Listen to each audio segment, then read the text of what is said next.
হযরত আশআছ ইবনে কায়েস কিন্দি রাদিয়াল্লাহু তাআলা আনহু এর ঘটনা। হযরত আশআছ রাদিয়াল্লাহু তাআলা আনহু রাসূলুল্লাহ সাল্লাল্লাহু আলাইহি ওয়াসাল্লামের ইন্তেকালের পর মুরতাদ হইয়া গিয়াছিলেন এবং পরে আবার মুসলমান হইয়াছিলেন।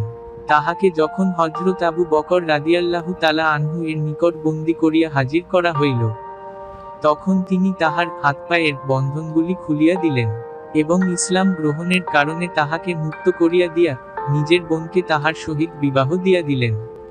হযরত আশআছ রাদিয়াল্লাহু তাআলা আনহু নিজের তলোয়ার খাপমুক্ত করিয়া উটের বাজারে গেলেন এবং যে কোন উট দেখিতেন তলোয়ার দ্বারা উহা জবাই করতে লাগলেন। লোকজন চিৎকার করিয়া বলিতে লাগিল যে, আশআছ কাফের হইয়া গিয়াছে। হযরত আশআছ রাদিয়াল্লাহু তাআলা আনহু যখন এই কাজ হইতে অবসর হইলেন তখন তলোয়ার ফেলিয়া দিয়া বলিলেন, আল্লাহর কসম, আমি কাফের হই নাই, বরং হযরত আবু বকর রাদিয়াল্লাহু তাআলা আনহু এর নিজের বোনকে আমার নিকট বিবাহ দিয়াছে। এই খুশিতে আমার অলিমা করার জন্য উটগুলি জবাই করেছি। হে মদিনাবাসী, তোমরা এই সমস্ত উটের গুস্ত দিয়ে অলিমা খাও। আর হে উটের মালিকগণ, আসো, উটের দাম লইয়া যাও।